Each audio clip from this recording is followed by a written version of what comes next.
have been associated with Kapil Sharma, writer, producer, director. So जो process है इसको बनाने का शो को वो बहुत डिफिकल्ट होता है. अब you do it almost as a live show. It's not a show कि जिसमें आप कट करके रिपीट कर लो या but shoot wise we don't do retakes and all. Comedy में क्या टाइमिंग एक बार जो आई जरूरी नहीं आपको वापस मिल जाएगी. मेरे ख्याल से फिजिकल कॉमेडी कृष्णा से बेहतर कोई नहीं कर सकता है. वो आता है स्टेज पर, स्टेज जैसे एकदम लाइट अप हो जाता है. सुनील, मैंने उसका ये गुलजार साहब वाला देखा तो मैंने कॉल किया सुनील को. मैंने कहा यार मैं बहुत टाइम बाद कुछ ऐसा देखा है जो मेरा मन करा कॉल करके मैं कहो कि क्या कमाल किया तुमने.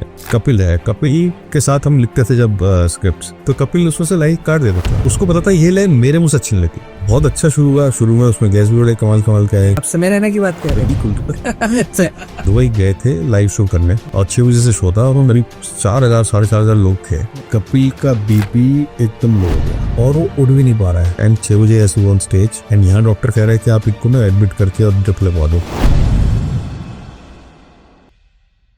तो क्या हाल है दोस्तों, मेंटालिटी के एक और फ्रेश एपिसोड में आपका बहुत बहुत स्वागत है. मैं हूं आपका होस्ट और दोस्त यश ठाकुर. आज हम आपके लिए बहुत ही क्रिएटिव गेस्ट लाए हैं जिनका नाम है भरत कुकरेती जी. ये कॉमेडी सर्कस और कपिल शर्मा शो के राइटर और डायरेक्टर रहे हैं. हम बहुत सारी चीज़ों के बारे में बात करेंगे, about writing jokes, about direction, production, actors के बारे में जैसे उनके रिलेशनशिप है, about censorship. So I hope you stay to the end of the episode. शुरुआत से शुरू करते हैं. आप भी देहरादून से, मैं भी देहरादून से हूँ. ये आप मेरे को थोड़ा सा ये जर्नी बताइए कि आप देहरादून उत्तराखंड से बाहर मुंबई तक कैसे पहुंचे. ये शुरुआत कहाँ से स्टार्ट? शुरू से ही ऐसा था कि थोड़ा क्रिएटिव बेंट था माइंड का. जिस टाइम मैं स्कूल से पास आउट हुआ या कॉलेज से पास आउट हुआ उसमें इतनी ज्यादा यहाँ पे अपॉर्चुनिटीज थी नहीं. जर्नलिज्म. ये आप 80s की बात कर रहे हैं? 80s की बात कर रहा हूँ, लेट 80s की, तो अर्ली 90s की. मैं 90s में ही रहा हूँ यहाँ से. तो तब यहाँ मीडिया के नाम पे सिर्फ प्रिंट न्यूज़पेपर्स थे जी ना. आपको अगर मैं राइटिंग में इंटरेस्टेड था ही, बट लिखने के लिए आपको कोई ऐसे प्लेटफॉर्म्स भी थे कि आप यहाँ पे उसको परस्यू कर सकें. क्रिएटिव राइटिंग का तो बहुत कम स्कोप था. जर्नलिज्म का तो फिर भी था थोड़ा. तो बस उसी की तलाश में यहाँ से निकलना हुआ. तो स्कूल से आपको लिखने का शौक था या over a period of time develop हुआ? स्कूल से था क्योंकि वो मुझे बाद में रियलाइज हुआ कि स्कूल में जो भी हिंदी हो या इंग्लिश हो उनमें हमेशा अच्छे मार्क्स स्कोर कर. अच्छा. तो स्कूल से ही होता. तो लैंग्वेज का बहुत पहले से ही शायद वो रहा होगा अंदर. मेरे नाना जी बहुत बड़े शायर थे तो वहां से कुछ आया होगा. मेरे फादर पोएट्री लिखते थे, वहां से कुछ आया होगा. तो तब तो इतना रियलाइज नहीं होता था, लेकिन बाद में जाके ये एहसास हुआ कि शायद. सर तो आप अर्ली 90s में गए, तो उसके बाद क्या रहा? कितना स्ट्रगल पीरियड जिसको बोलते हैं, स्ट्रगल नहीं बोलेंगे, मतलब आपने पहली चीज क्या करी? मैं मिड 90s निकला. मैं यहाँ पे पहले मैंने एक लोकल न्यूज़पेपर में काम किया और साथ साथ जर्नलिज्म भी किया कॉलेज से. फिर उसके बाद एक्सप्रेस चंडीगढ़ में कुछ टाइम मैं रहा और उसके बाद बॉम्बे हमारे फ्रेंड थे जो वहीं पे थे, तो उनसे बात हुई और लगा कि बॉम्बे जाके ट्राई करना चाहिए. फिर मैं वहां निकला. शुरुआत में ऑब्वियसली क्योंकि अपना कोई वहाँ ना सिरमौर था ना कोई गॉडफादर था, तो मेहनत तो बहुत लगी. और मैं उसको स्ट्रगल कहते हैं लोग, मैं उसे कहता हूँ इन्वेस्टमेंट. करेक्ट. क्योंकि वो जो मेहनत थी शायद उसी का पल रहा हुआ कि बाद में जो भी थोड़ा बहुत रास्ता मिला आगे बढ़ने का. तो लगे 8-10 साल अपनी जगह बनाने में, बट धीरे धीरे बननी शुरू हुई तो फिर बहुत अच्छे से पकड़ी. तो सर जैसे लिखने क्रिएटिव प्रोसेस तो चाहिए होता है. आप you have been associated with Kapil Sharma, उनके शो पे you been the writer producer director आप रहे हैं शो में. तो ये तो कॉमेडी जॉनर हो गया. एक थोड़ा सा सीरियस जो ड्रामास जो होते हैं वो उसकी राइटिंग थोड़ी अलग होती है. जो ड्रामास की राइटिंग होती है और जो कॉमेडी में की राइटिंग होती है वो कितना डिफरेंट है और कितना ओवरलैप करता है एक दूसरे से? सी आई थिंक दोनों ही अपने आप में चैलेंजिंग है, बट कॉमेडी में एक पॉपुलर चैलेंज होता है आपके सामने. आपका कोई आप पंच लाइन या नहीं वो भी होता है. पंच लाइन लीव दी कोई एक जोक फुटबार हो गया या एक बार एक कॉमिक पीस हो गया, तो वो दोबारा करने की हमारे कोई इजाजत नहीं होती क्योंकि वो लोग देख चुके होते हैं। मैं ये समझ आप जोक पे एक बार हंसते हैं, ठीक है, शायद दूसरी बार भी हंसते हैं, तीसरी बार आप नहीं हंसते हैं। तो ड्रामा में सेम सिचुएशंस, अलग अलग कैरेक्टर्स कई बार कर सकते हैं। कॉमेडी में वो हमारे पास unless it's a repeat value वाली लाइक कि जैसे हम कुछ तकिया कलाम दे देते हैं लोग, जैसे आपने हमारे शोज में देखा होगा कि वो कृष्णा सपना बन के आया है तो 1 करोड़ दो ना, तो कई बार रिपीट होती है, तो that's a separate characteristic. But अगर एक जोक एक बार हो गया है तो वो दोबारा मतलब देखने को लोग पसंद नहीं करते, वो कहते हैं यार तो देखा है पुराना है। तो कॉमेडी में सबसे बड़ा चैलेंज होता है कि हर बार नया सोचना है, और जब आप एक स्टैंडर्ड सेट कर देते हैं अपना तो उसके बिलो भी लोग नहीं देखना चाहते, तो आपको हर हफ्ते आना है और उतना ही पावरफुल कंटेंट लेके आना है, तो वो चैलेंजिंग तो होता है। और लोगों को क्या है, हंसाना बड़ा मुश्किल काम, बहुत मुश्किल है, बड़े आराम से, लेकिन हंसाने में आपके पसीने निकल जाते हैं। राइट। सो जो प्रोसेस है इसको बनाने का शो को, वो बहुत डिफिकल्ट होता है। Shoot is the easiest part because तब तक सब कुछ सेट हो चुका होता है। तो लिखने में ये जो होता है, कितना टाइम बाउंड रहता है कि आपको इतने टाइम में एक एपिसोड के लिए लिखना है, या फिर आपको एक साथ बता दिया जाता है कि यू हैव 10-15 डेज इसके अंदर आपको डिलीवर करना है, या एपिसोड बाय एपिसोड होता है? सी ये बहुत अलग तरह का वो है। When we start a show start करने में हमको करीब 6 to 8 months लगते हैं, बिकॉज उसमें आप सब कुछ डिफाइन करते हैं कि आपका वर्ल्ड क्या होगा, उसका कैरेक्टर्स कैसे होंगे, वो दिखेंगे कैसे, वो बोलेंगे कैसे, वो डांस कैसे करेंगे, वो सब। तो उसको तराशने में बहुत टाइम लगता है। लेकिन एक बार शो जब चल जाता है उसके बाद आपको उतना टाइम नहीं मिलता है, बिकॉज आपको हर वीक आना ही आना है, आपके पास कोई ऑप्शन नहीं है। फिल्म नहीं है कि आप कहोगे यार 1 महीने बाद रिलीज कर देंगे। इसमें आपको हर Saturday Sunday you have to be there with good content, so it is a lot of discipline also।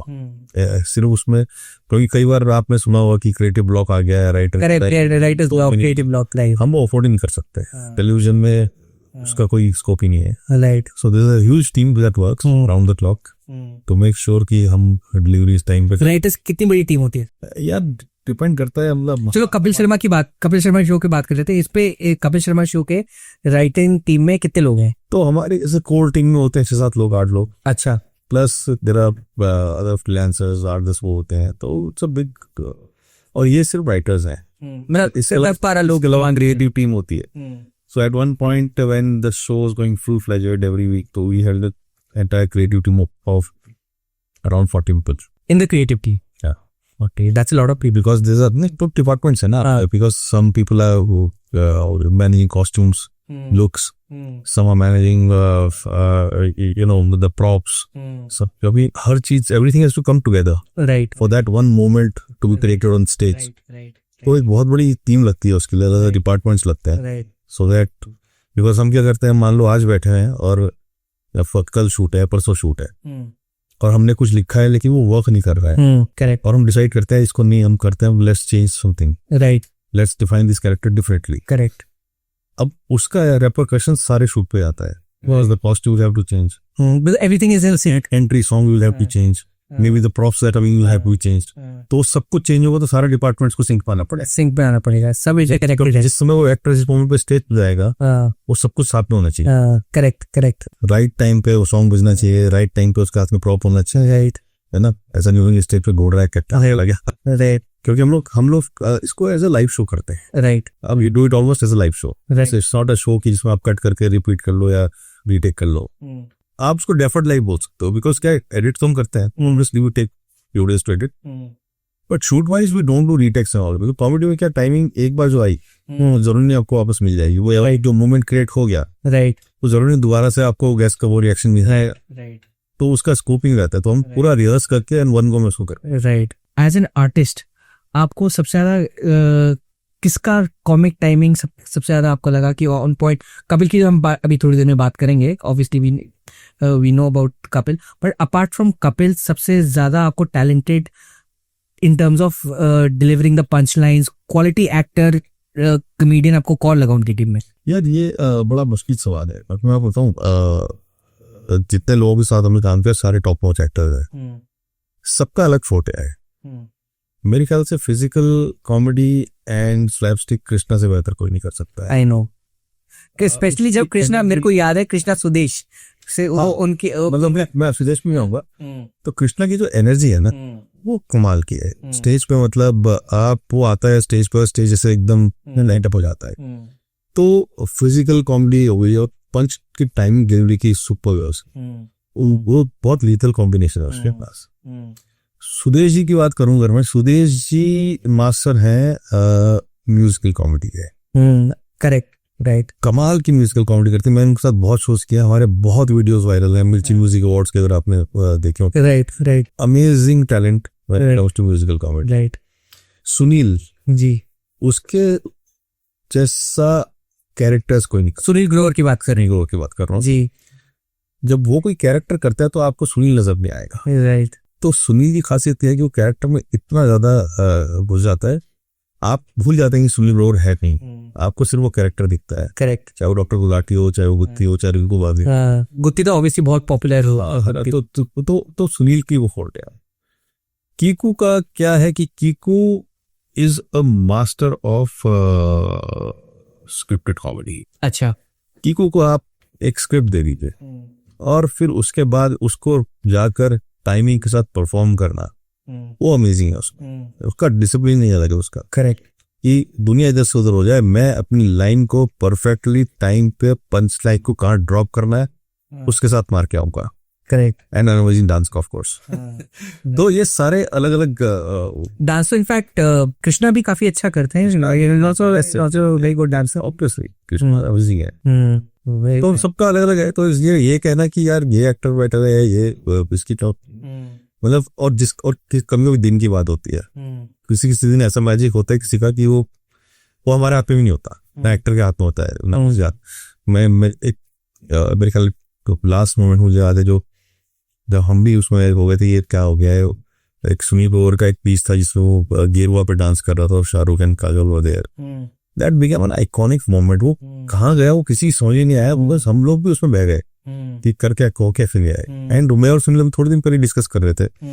मैंने उसका ये गुलजार साहब वाला देखा नेटफ्लिक्स पे, तो मैंने कॉल किया सुनील को। मैंने कहा यार मैं बहुत टाइम बाद कुछ ऐसा देखा है जो मेरा मन करा कॉल करके मैं कहो कि क्या कमाल किया तुमने। और फिर मैं उसको कह रहा था, मैंने पिछली बार गेरुआ होता है, इस बार ये हुआ है। ये आइकॉनिक मोमेंट्स, ये शायद उस दिन का कुछ करिश्मा होता है। कृष्णा सुदेश ने कुछ ऐसे एक्ट्स किए हैं कॉमेडी सर्कस में जो अनबिलीवेबल रहे हैं।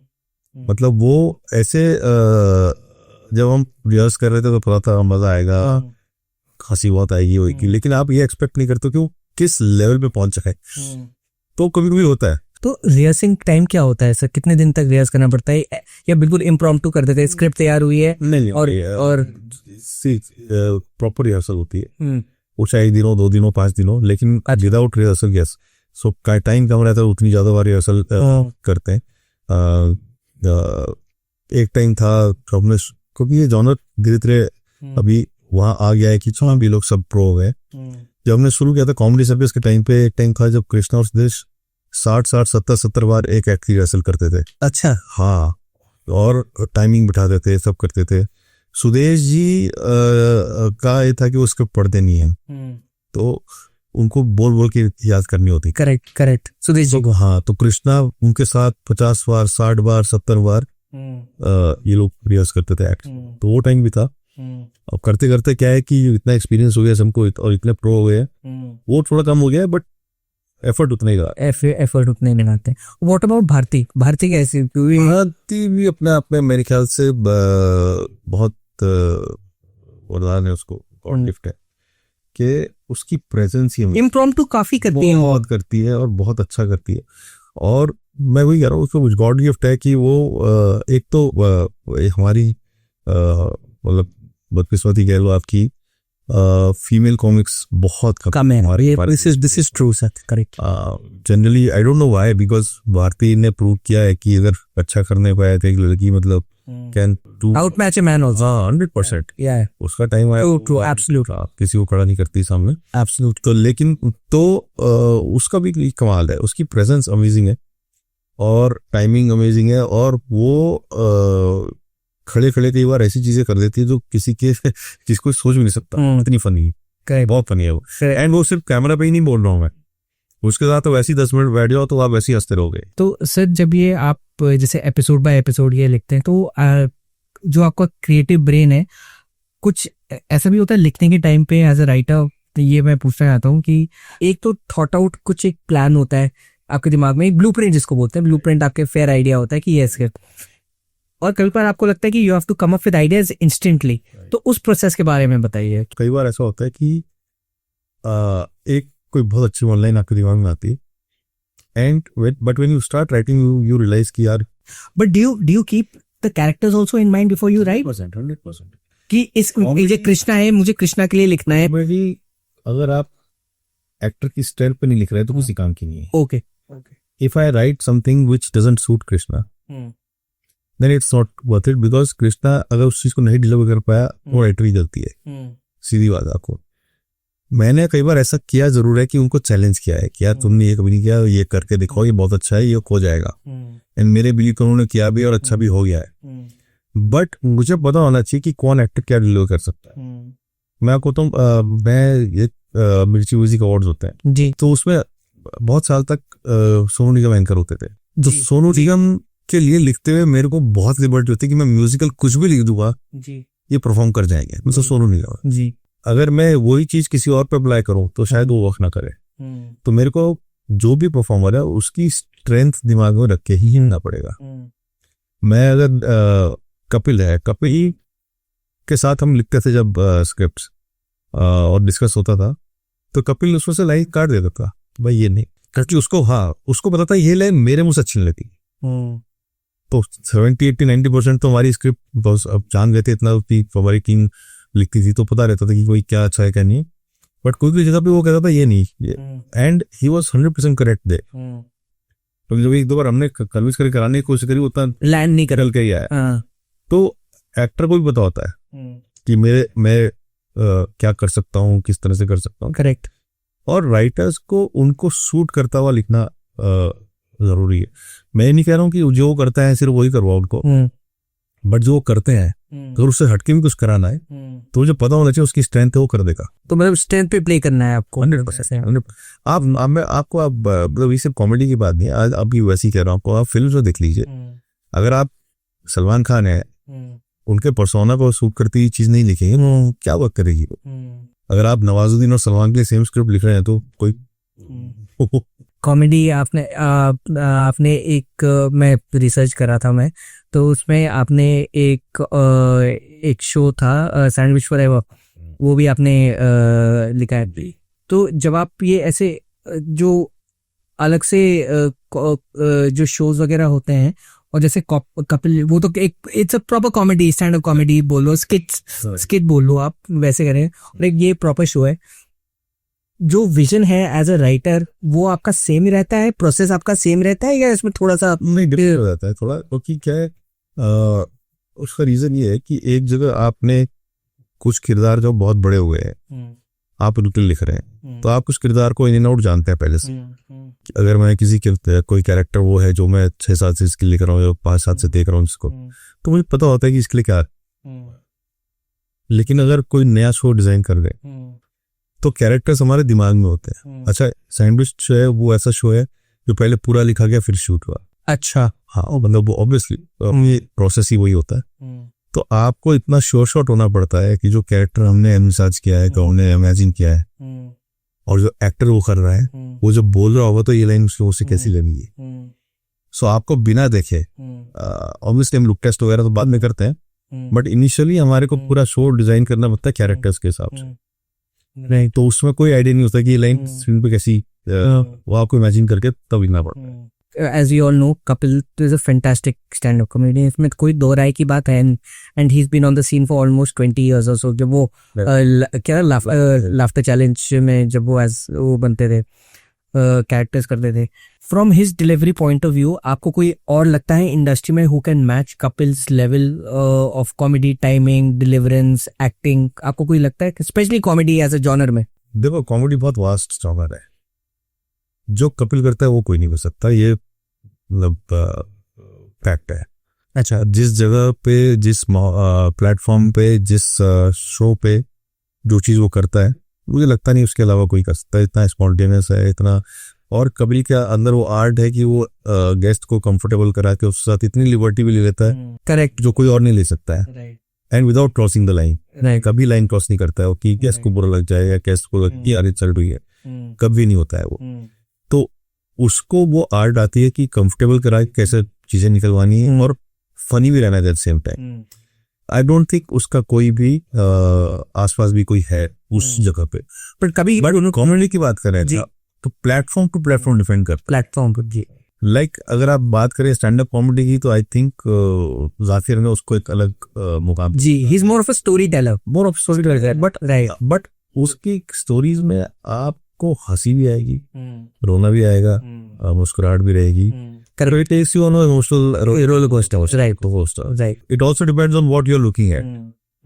तो कई लोग हैं जिनको मतलब ऑब्वियसली जैसे हमारी तो चॉइस ये है, हमें ऐसे भी लोग बहुत मिलते हैं यार, कभी का शो यार क्लासी नहीं है, ये नहीं है, वो नहीं है, मिलते हैं ऐसे लोग। ऐसा नहीं, मतलब हमने 10 साल 12 साल शो किया, मैंने 10 साल, तो एक 70-80% लोग वही मिले हुए कहते थे यार मजा आता है, लेकिन होता है 10-20% लोग जी। तो कॉमेडी बड़ी सब्जेक्टिव चीज है, बहुत स्ट्रिक्ट, करेक्ट। कोई अच्छा लगे, आपको नहीं लगे, हो सकता है। हाँ, करेक्ट।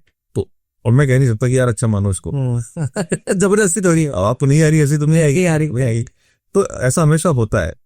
तो बड़ी तो इसमें जो कपिल की खासियत है कि कपिल के डिट्रैक्टर्स मुझे लगता नहीं बहुत ज्यादा है। मतलब बाकी सबसे लोगों को इशू हो सकता है, कोई कह सकता है कि यार ये सुनी बहुत स्लो करता है, कोई कहता है श्री कृष्णा बहुत ओवर करता है, वो सब सुनने को मिलता है। कपिल के लिए मतलब रेयर आता है ये सब सुनने के लिए। आई थिंक वो लवेबिलिटी उसकी है अभी भी, तो जो शुरू से रही है। तो सर जब ये शो में कभी कभार ऐसा हुआ होगा, क्योंकि हमने भी क्लिप्स ही देखी हैं कि किसी एक्टर को बुरा लग गया, वो चिल्लाने लग गया, ऑफेंड हो गया, या ऐसे कभी रियलिटी पे हुआ, या फिर कभी कभार एक्टिंग भी कर लेते हैं एक्टर्स वो ऐसे? मैं 10 साल गया यार शो, कभी ऐसा नहीं हुआ कि कोई रिक्वेस्ट नाराज हुआ। अच्छा, जब हमने शो स्टार्ट किया था तभी से बहुत क्लियर ये था कि आपस के कैरेक्टर्स में जितनी भी हंसी मजाक कर लो, जो गेस्ट आए था उसके साथ कभी भी लाइन क्रॉस नहीं होगी, करेक्ट, को पूरी इज्जत दी जाएगी, सम्मान दिया जाएगा। तो वो कभी नहीं हुआ। और आपस के भी जो मस्तीबाजी होती है वो ऐसे ही कर लेते हैं, करेक्ट, दिखाने के लिए। एक दो प्रैंक्स हमने किए तो बड़े हिट हो गए थे। एक बार शाहरुख को इसने किया था, मैं उसी को मेंशन कर रहा, मैं बोलने वाला था, सामने किया था। हाँ, करेक्ट। शाहरुख वाला तो देखा है कि वो ऑफेंड हुआ, वो प्लान, हाँ, सब प्लान प्रैंक, वो मेरे को याद है। ये तो हम टेलीविजन की बात करें एज ए राइटिंग। अब जमाना थोड़ा और गया है, इंटरनेट का रीच बढ़ गया है, ओटीटी एज अ प्लेटफॉर्म आ गए। तो ओटीटी के जो कंटेंट जो ओटीटी में कॉमेडी बनता है वो कितना डिफरेंट है टेलीविजन से? क्योंकि अभी हम काफ़ी डिफरेंस देखते हैं। जैसे मैं आपको एग्जांपल देना चाहता हूँ, क्योंकि जो जीसी जनरल एंटरटेनमेंट चैनल जिसको बोलते हैं, जीसी जो है, तो उन पे जो ड्रामाज आते हैं वो सास बहू कह लो, it's still the same what it used to be back 15-20 years 25 years early 2000 में, जब क्योंकि सास भी कभी बहू थी, और वो सास बहू का वो सिमिलर रहता है, there is nothing refreshing about it. OTT ने इतना ज्यादा अब जिसको बोलते हैं रीच पा लिया है, and people watch content on OTT platforms like Amazon, Netflix या जो भी है, बहुत अलग और यूनिक तरीके के कंटेंट अवेलेबल रहता है, and people love to watch that vis-a-vis television के। तो आपको क्या लगता है राइटिंग में ये इतना डिफरेंस क्यों है, ओटीटी की राइटिंग में और टेलीविजन की राइटिंग में? ये अभी भी इतना स्टार्क डिफरेंस क्यों है? सिंपल सा जवाब है इसका, क्योंकि ऑडियंस डिफरेंट है। अच्छा, टीवी देखने वाली ऑडियंस आज भी सास बहू देखती है। और आप ये देखो कि एक शो है तारक मेहता का उल्टा चश्मा, 20 साल से चलता है, करेक्ट, आइकॉनिक शो। ये रिश्ता क्या कहलाता है, 15-18 साल से चल रहा है, ठीक है। कुमकुम भाग्य, कुंडली भाग्य के वर्जन्स चलते रहे शुरू से। तो एक ऑडियंस है जो लगातार इन शो देख रही है, और इनकी रेटिंग्स आती रहती हैं इन शो से। तो जो ऑडियंस जिस प्लेटफॉर्म पे जो चीज देखना पसंद करती है, ऑब्वियसली मेकर्स वही बनाना चाहते हैं। दूसरी बात यह है कि टीवी पे बहुत स्ट्रिक्ट रूल्स हैं कि आप किस तरह का कंटेंट दिखा सकते हैं। सेंसरशिप, हम उसको SMP बोलते हैं, स्टैंडर्ड्स एंड प्रोसीजर्स। तो हम जैसे कॉमेडी भी करते हैं तो हमारे लिए बहुत लंबी लिस्ट होती है कि हम क्या क्या नहीं कर सकते। इंटरनेट पे अभी तक वो कोई ऐसा रोल नहीं है। हालांकि कुछ लोगों ने बहुत ज्यादा लाइन क्रॉस कर दी थी, तब जाके थोड़ी सेंसरशिप आई कि भाई इतना भी मत करो, बट ऐसा कोई है नहीं कि आपके जोन में आप बोल सकते हैं। तो सबसे बड़ा डिफरेंस तो ये दोनों प्लेटफॉर्म्स में कि क्यों आप वायलेंस दिखा सकते हैं ओटीटी पे है ना, मतलब बेसिकली लिबर्टी ज्यादा ले सकते हैं। बहुत ज्यादा लिबर्टी। तो लिखते हुए आपको सोचना नहीं पड़ता है। एक writer can go wild in his imagination what is writing an OTT. Correct. Television में you have to confirm to the standards और प्रोसीजर्स कि ये दिखा सकते तो इतना ही फिर। But as a creative person yourself as a writer, वो आपको नहीं लगता दैट यू आर शैकल्ड, तो आप खुल नहीं पा रहे हो एज अ राइटर? वो देखो उसके उसी रिस्ट्रिक्टेड चीज में आपको लिखना है, अप्रूवल भी चाहिए। वो होता है, वो आता भी है, but you also need to understand कि आप इस ऑडियंस को कैटर कर रहे हो। अगर मैं एक फैमिली के लिए शो बना रहा हूँ तो मेरे को दम के लिखना पड़ेगा। टेलीविजन इज अ मीडियम, सो ज्यादातर लोग सब ड्राइंग रूम में टीवी होता है, पूरी फैमिली बैठ के देखते हैं। करेक्ट। तो आपको उस हिसाब से सोच के लिखना पड़ता है। तो अगर आपने वो चूज किया अपने लिए तो आपको उसको फिर इज्जत देनी पड़ेगी। अगर ओटीटी पे आप जा रहे हो या किसी ऐप पे जा रहे हो, जो फोन है इसको पता है ये अकेले बैठ के दे सकता है, आपने ऑडियंस चूज करी तो आप उसके लिए लिख रहे हैं। चैलेंजेस सबसे ज्यादा कहाँ पे रहते हैं? Do you think it's more challenging to be a writer जहाँ पे आपके रिस्ट्रिक्शंस ज्यादा हैं, या फिर जहाँ आप खुला ओटीटी पे आप कहीं भी कर सकते हो? नहीं, देखो मैं आपको बताऊं, उसके साथ ओटीटी में एक चीज तो है, with more liberty comes more responsibility also. तो मेरा ऐसा मानना है कि ओटीटी पे भी आप अगर कर रहे हैं तो हम लोग वेस्टर्न स्टैंडर्ड्स को कॉपी नहीं कर सकते। तो वेस्टर्न सोसाइटी बहुत खुले दिमाग वाली सोसाइटी, राइट। वहां पर अगर मैं कहूँ तो ट्रेडिशनल वैल्यूज भी बहुत कम है। हमारे यहाँ क्या है, आज भी हम भले ही कह लें यार बच्चे बड़े हो गए, माँ बाप दोस्त बन जाओ, ये कर लो वो कर लो, बट एक पर्दादारी है। वो अभी ट्रेडिशनल कंजर्वेटिव माइंडसेट है, मतलब उतना पर्दा रहता है कि हम ऐसा नहीं कर सकते कि 3 जनरेशन साथ बैठ के और हम कोई ऐसा कंटेंट देखना शुरू कर दें, उतना हमारे यहाँ नहीं है। तो मुझे लगता है कि बीच में कुछ लोगों ने एक्चुअली वो क्या, भी मैं बात कर रहा था, ये वो लाइन क्रॉस करी और उस डायरेक्शन में चले गए जो जरूरत थी नहीं। आप समय रहना की बात कर रहे हैं? बिल्कुल। तो मुझे लगता है जरूरत थी नहीं उधर जाने, बिकॉज मैं वो शो शुरू से देख रहा था। इनिशियल एपिसोड बहुत मजा आ रहा था मेरे, और उसमें कॉन्सेप्ट आपको कैसे लगा? बहुत अच्छा था, क्योंकि ये बेसिक बढ़िया, बिकॉज बहुत अच्छा था, ब्रेक थ्रू कॉन्सेप्ट जी। और पर ये भी किल टोन जो यूएस में टोनी हिंचक्लिफ करते हैं, उसी का मैं रिप ऑफ नहीं बोलूंगा, बट प्लेटफॉर्म वो सिमिलर है। तो किल टोनी के ऐसा है, ऐसी तरह आपको 5 सुन जा सकता है। इंडियाज गॉट टैलेंट, उसका जो बेसिकली जहाँ जो मेन जर्म है, अमेरिका गॉट टैलेंट्स है, गुड एंड बेटर, तो उसकी बात नहीं है। But in Indian space, doing it with Indian people who don't have any other platform to perform, उनको एक जगह देना और उनको रात रात फेमस होने का मौका देना, बड़ी बात है। तो बहुत अच्छा शुरू हुआ। शुरू में उसमें गैस भी बड़े कमाल का है। तो मैं देखा तो जो अमित टंडन आए शुरू में, बस्सी भी आए, तो जब ये चल रहा था तो बहुत मजा आ रहा था। फिर मुझे थोड़ा लगा कि यार शायद मेरे हिसाब से बहुत ज्यादा जरूरत नहीं थी कि राखी सावंत को बुला लो, फिर उसके बाद पूनम पांडे को बुला लो, फिर उसके बाद फिर करते करते तो चॉइस ऑफ गेस्ट से जो शुरू सिलसिला हुआ, तो वो स्पाइरल फिर वो ऐसा गया कि वो आपके हाथ से निकल गया। क्योंकि मुझे लग रहा है जितना अच्छा शो जा रहा था, it can go could have gone the other side also, कि कल को उसमें शाहरुख खान आके बैठते हैं, कल को उसमें यू नो कोई बड़ा क्रिकेटर आके बैठता, वो वहां भी जा सकता है। इतना पोटेंशियल लगा था मुझे उसको। So you thought that bringing certain guests was one of the reasons, or the downfall of the, या फिर controversy? No, guests की बात नहीं है, taking the direction that you took. तो वो डायरेक्शन आप तो वो आपने मतलब वो शॉक वैल्यू ऐड करने के लिए वो शायद से मैं वही कह रहा, पर जैसे दीपक कलाल और वो पुनीत सुपरस्टार को ले आए थे। हाँ, वो उन दोनों का बैटर और सारी गालियां चल रही हैं। अब मैं आपको बताऊं क्या है कि इसी को ले लो, अभी कपिल शर्मा शो है, ठीक है, अगर वो ये करना शुरू कर दें तो उनको जरूरत नहीं है करने, पर वो अभी होगा नहीं ना। उन्होंने ऑडियंस बना रखी है अभी, वो उसकी बन गई थी। हाँ, इसकी भी तो बन गई थी ऑडियंस, हम जैसे लोग देख रहे थे बड़े शौक।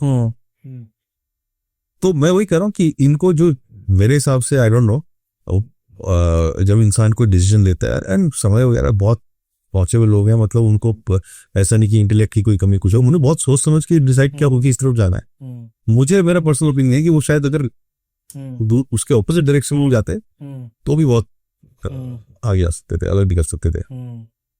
ये मेरा ओपिनियन है। मतलब मैं मेकर मैं सोचता ये शो ने ऑलरेडी इतना कुछ कर लिया है, लेट्स टेक इट टुवर्ड्स। और काफी बात मतलब काफी ये भी सुनने में आया था कि lot of television channels were approaching him to buy the property. 100%।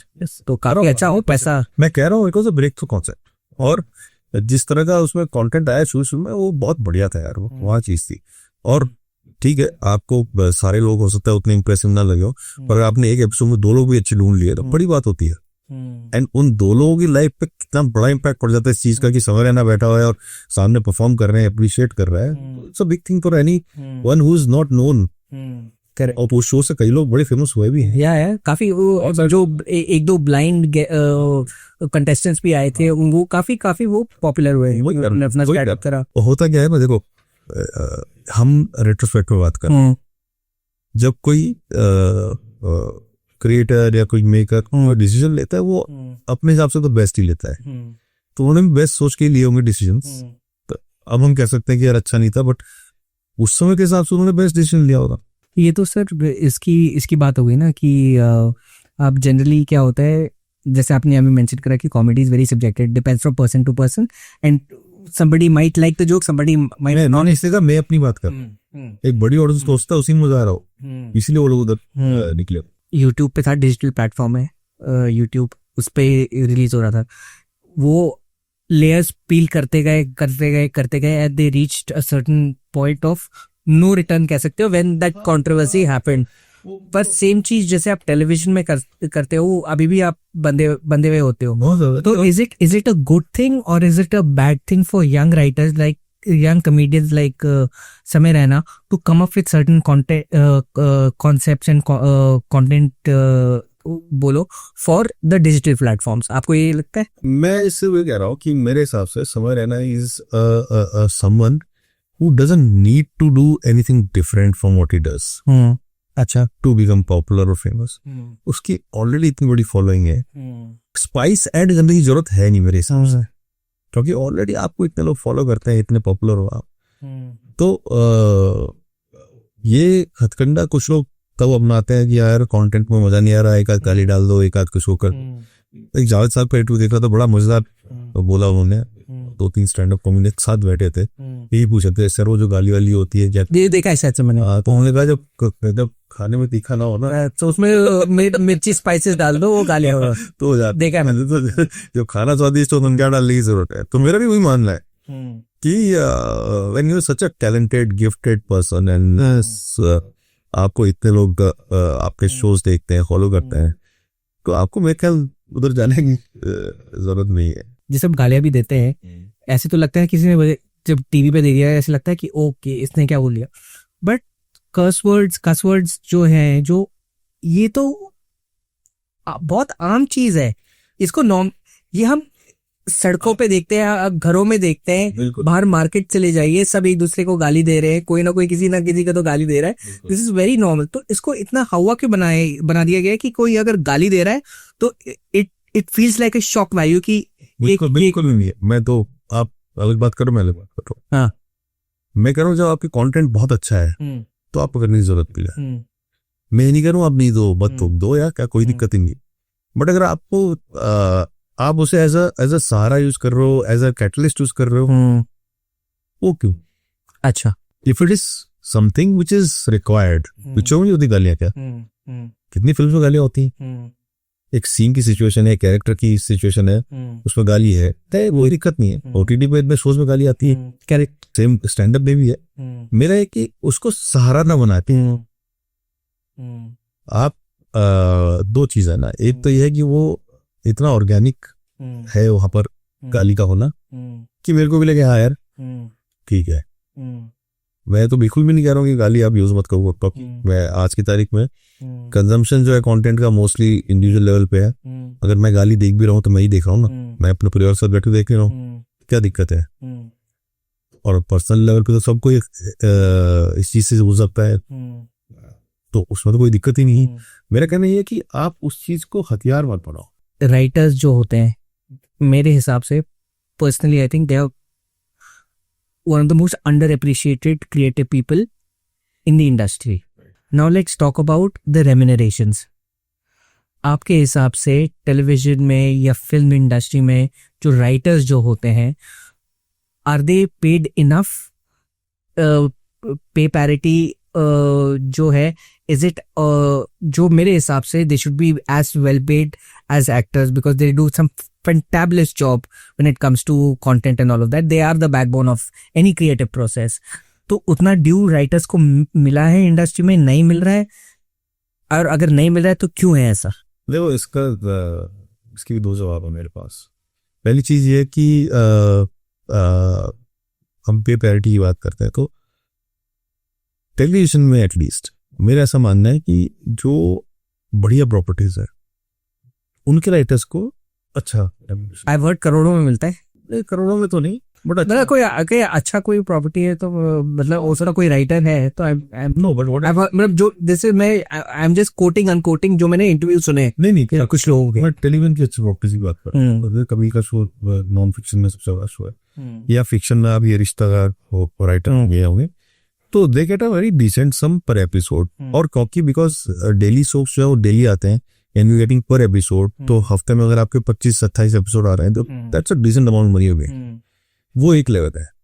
Entry level पे थिंग्स आर वेरी बैड। अगर आपका नाम नहीं है, अगर आप उस फेज में हो कि आप स्ट्रगल क्या मतलब काम मिलना शुरू हो गया, शुरुआत के नहीं बनाया, बहुत कम रेम्युनरेशन मिलता है उसमें, वो है। जब हमने लिखना शुरू किया था तो बहुत ही कम था। In fact we were the first team. ये आप किसकी बात कर रहे हैं? ये आप कपिल शर्मा? नहीं, कॉमेडी सर्कस। अच्छा, कॉमेडी सर्कस की बात। तब तो बहुत ही कम था, मतलब पर स्केच बहुत कम, कोई 3,000-2,000। अच्छा, इतना कम? मतलब पर एपिसोड आप बोल रहे हैं? तब के हिसाब से भी बहुत कम था। नहीं, एपिसोड नहीं, पर स्केच। ओके, हाँ, ओके, तो बहुत कम उस समय होते थे। तो फिर हम लोगों ने ही इसको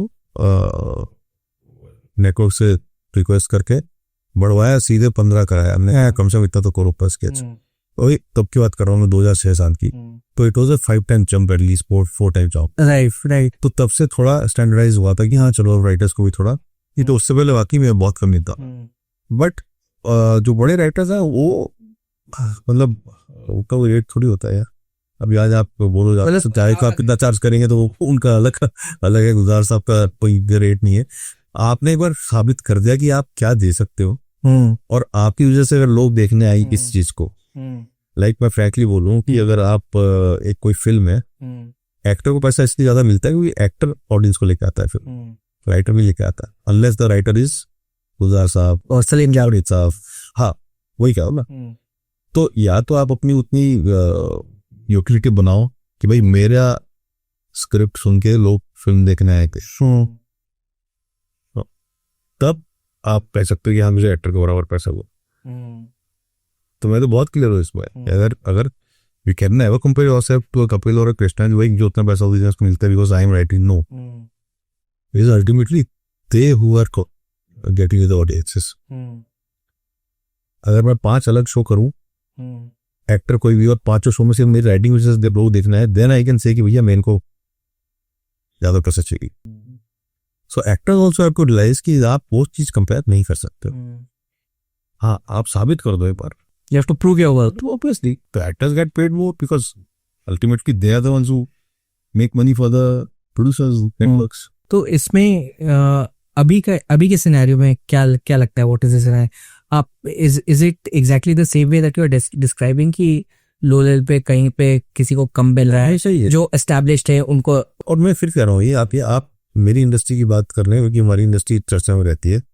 आप कॉर्पोरेट वर्ल्ड में देखिए, कहीं पे भी है, इनिशियल लेवल पे everybody is paid very less. काम उनसे गधे की तरह कराते हैं सब जगह। तो हर जगह है। तो सर इसी में ऐड करते हुए एक और चीज मेरे को ये पूछनी है, जो जैसे कपिल तो हो गया, हम कपिल का एग्जांपल ले रहे हैं because he is the biggest stand up comedian in the country, no two ways about it. But मैं जैसे बोल रहा हूँ, higher and the bigger the star the more you get paid, and जो एक मीडियोकर है वो उसको थोड़ा सा कम मिलेगा, जो उससे और जो मीडियोकर है। तो ये स्लैब्स कौन डिसाइड करता है? ये the network decide, the channel, audience decide? सी बात है, ऑडियंस डिसाइड करेगी ना आप सुपरस्टार हो कि नहीं हो। खुद को मान के बैठ जाओ, थिएटर खाली पड़ा है, क्या बात। बट तो आप जो कपिल को मिलता है कपिल के शो में और जो सुनील ग्रोवर को मिलता है उसमें कितना डिफरेंस होगा? अच्छा खासा डिफरेंस होगा, 100%। अच्छा, एंड आप उसको ये भी समझो ना, because Sunil is coming for 10 minutes, Kapil is holding the fort for 3 hours, right. Sony is coming for 10-15 minutes, Krishna came 10-15 minutes, Kiko the same time. But who is driving that show? जैसे काफी influencers हैं, content बनाते हैं on Instagram पे हो गए, इतने followers हो गए, आप रोज रील निकाल रहे हो, फिर उसके मीम्स बन रहे हैं। तो कॉमेडी आपको क्या लगता है कि where do you see the future of comedy going in the country और globally also? कैसे कि ये इस पे पहले क्या होता था कि लाइव शोज होते थे या टेलीविजन पे सीमित होती थी, दैट्स अबाउट इट कि स्टैंड अप कॉमेडी के बारे में।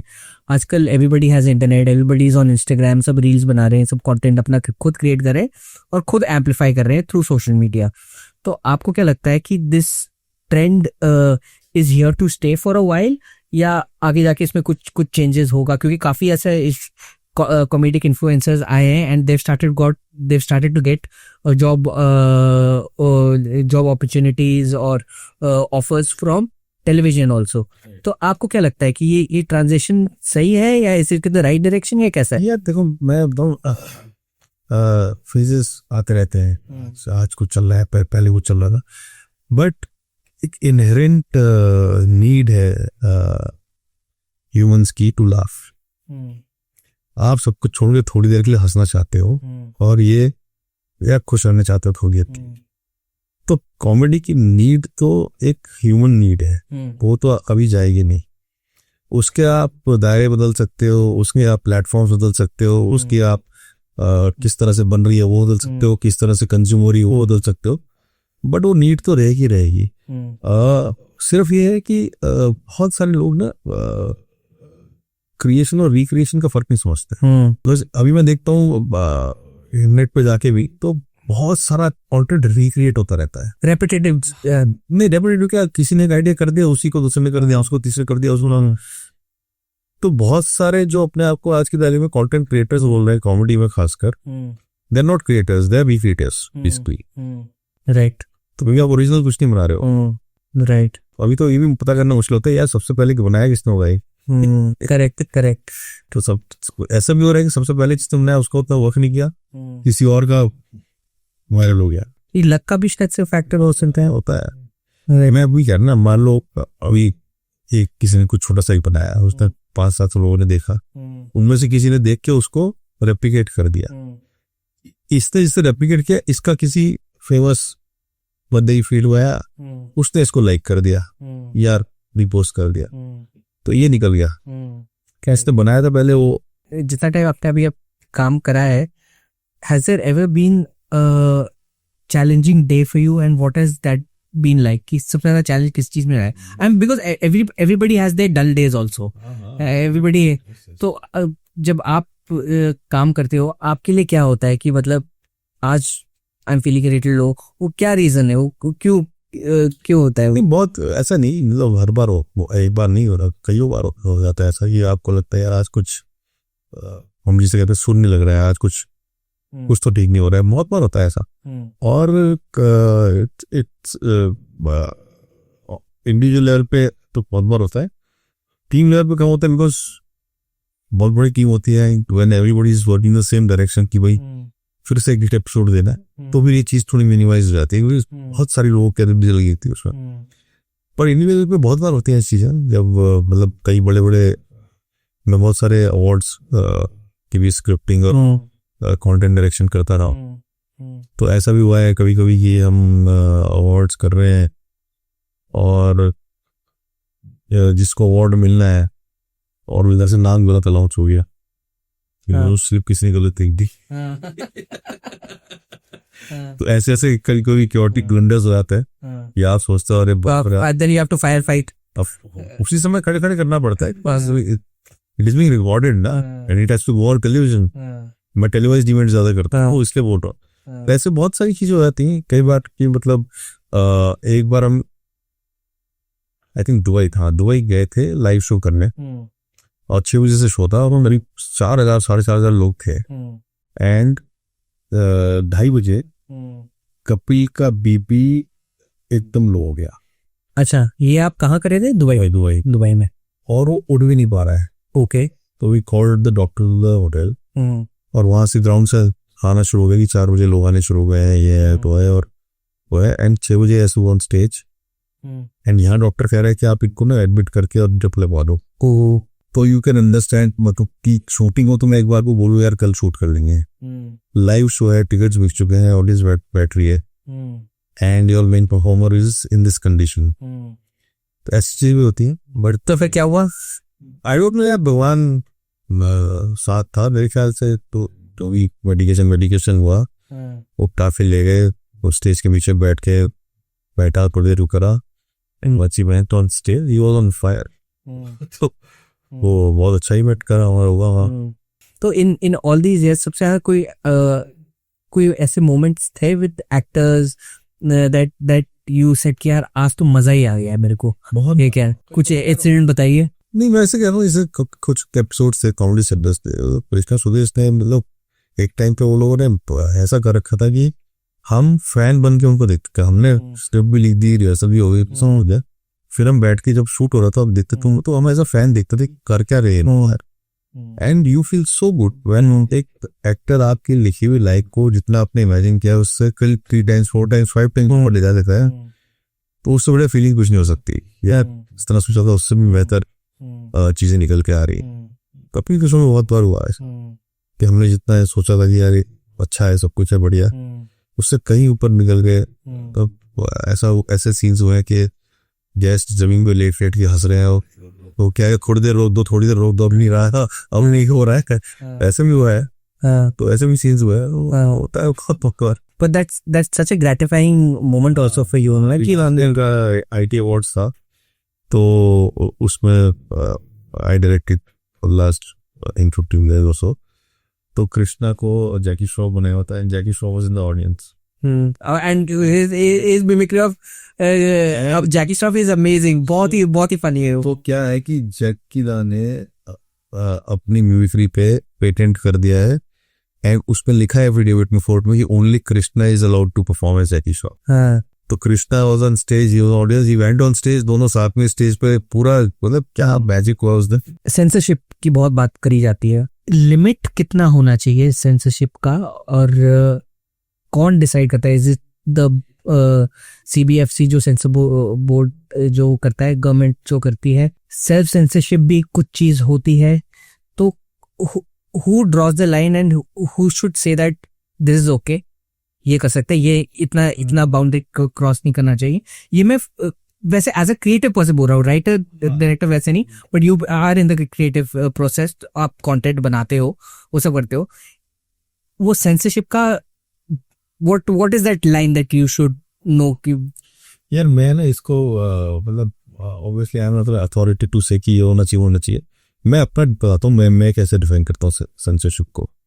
मैं बिलीव करता हूँ बहुत ज़्यादा सेल्फ सेंसरशिप में, और मैं अपनी सेंसरशिप की लाइन वहाँ ड्रॉ करता हूँ जहाँ मैं अपना कंटेंट किसी को भी दिखा के प्राउडली कह सकूँ मेरा बनाया हुआ है या मेरा लिखा हुआ है। तो मेरे लिए सेंसरशिप हुई है कि कल को मैं प्राउडली कह सकूँ यार देखो ये मैंने बनाया है, मैंने लिखा है। तो मेरी सेंसरशिप की लिमिट मुझे अपने आप एक लाइन ड्रॉ मैंने की, हाँ यहाँ तक जा सकता हूँ, यहाँ तक जा सकता हूँ। एंड आई थिंक वो ही सबका होता है जनरली, सेल्फ सेंसरशिप। हाँ, बिकॉज क्या है, as you reach positions of power, I am talking in terms of creativity, अब आप एक बड़े डायरेक्टर बन गए, आप एक बड़े राइटर बन गए, आपकी रिस्पॉन्सिबिलिटी भी बढ़ जाती है। बिल्कुल। तो आप क्या है, आप सिर्फ अपने लिए जिम्मेदार नहीं है, राइट? आपके ऊपर एक क्योंकि आपको हजारों लाखों लोग फॉलो कर रहे हैं, आपको वो लोग मानते हैं कि आप जो करते हैं बड़ा सही होता है। So your actions also influence a lot of people. And में खासकर जब हम टर्म इन्फ्लुएंसर यूज करते हैं तो उसकी गहराई भी समझनी चाहिए लोगों को। अगर आप अपना कोई इन्फ्लुएंसर कह रहे हैं, that means you are influencing minds. Correct correct. So you have to decide in which direction you want to influence people. वो आपको कोई बताएगा नहीं आके से, राइट।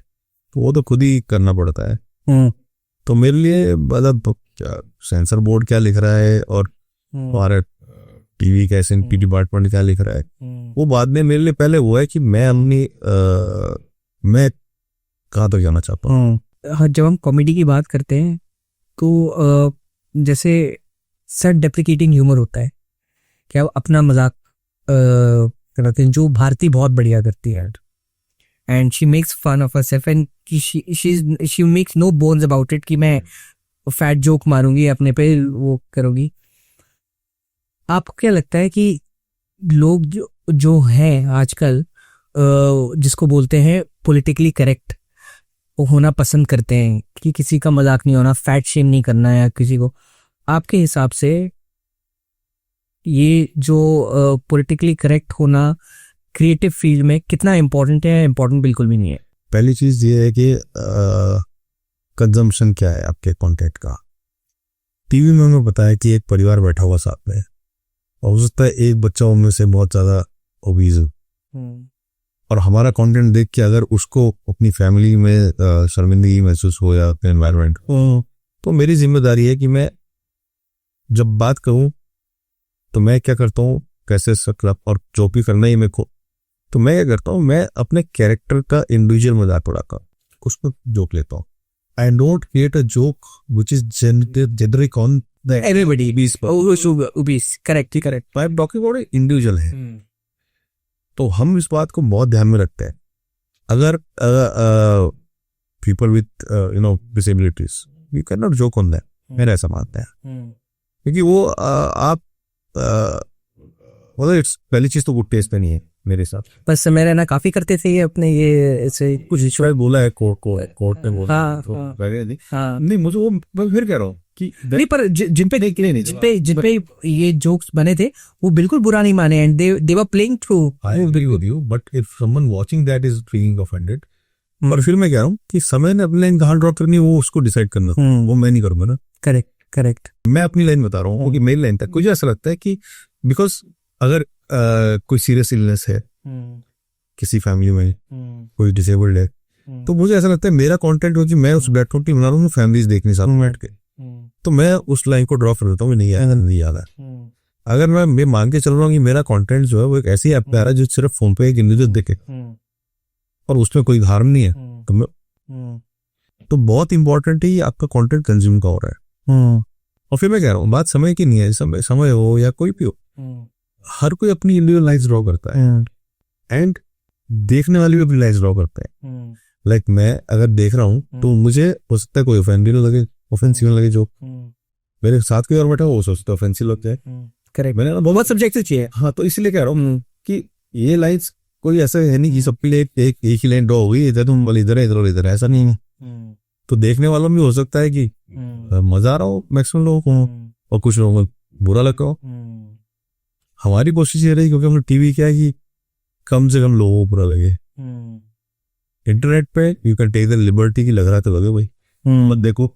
जो अपकमिंग डायरेक्टर्स है या राइटर्स है वो क्रिएटिव फील्ड में बेसिकली लिखने से जगह कोई भी ड्रामा भी लिखे है, what are those 4-5 things that you would want to give them as advice कि ये ध्यान रखो and you might reach respectful level in your career at some point in time?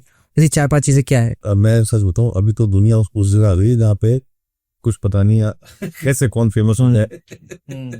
अभी तो लोग सोशल मीडिया सीधी रील बना के भी फेमस हो जाते हैं। करेक्ट है, बट मेरा ऐसा मानना है जहाँ तक राइटिंग और कंटेंट की बात है, राइटिंग स्पेशली अच्छी राइटिंग जो है ना वो सूनर और लेटर नजर में आती तो कोशिश ये करनी चाहिए कि अपना जो बेस्ट है वो आप दो विदाउट गेटिंग इन्फ्लुएंस बाय चल क्या रहा है। कई बार लोग ना वो करने की कोशिश करते हैं जो चल रहा है, जो चल रहा है ना वो आज चल रहा है, कल नहीं चलेगा, परसों नहीं चलेगा, यार या हो सकता है 6 साल बाद नहीं चलेगा। जो अच्छा है वो हमेशा चलेगा।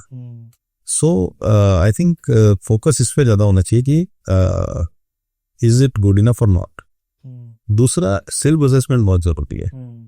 बहुत सारे लोगों को लगता है कि वो राइटर हैं क्योंकि वो कुछ लिख रहे हैं। Basically a writer has to be a thinker first.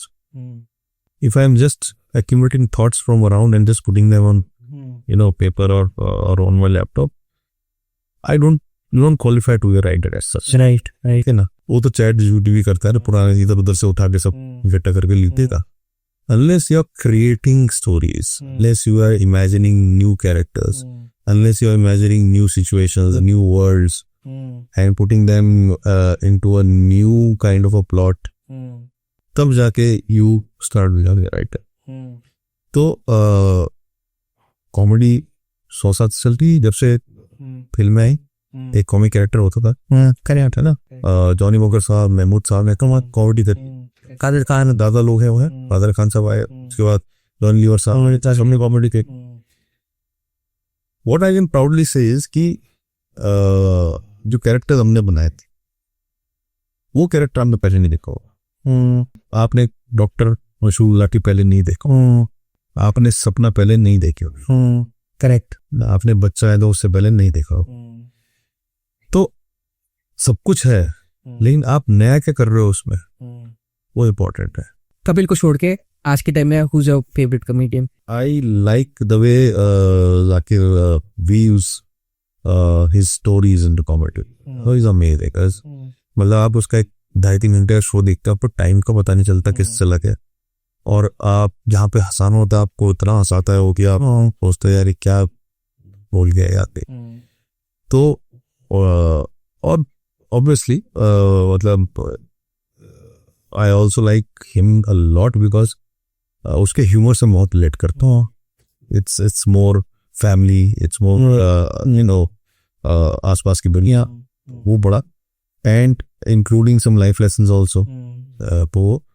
तो वो एक अलग उस पे है। एक और बंदा है जो मुझे बहुत पर्सनली पसंद है बिकॉज वो इतना नॉनसेंसिकल है कि बट उसमें एक मेथड है उसके नॉनसेंस में। Message to the madness. Yes, and that is Ravi Gupta. Ravi Gupta, yes. He's amazing in what he does. Because वो किस तरह से वो अपनी कहानियां वीव करता है और किस तरह से वो सटायर मारता है, वो अमेजिंग है।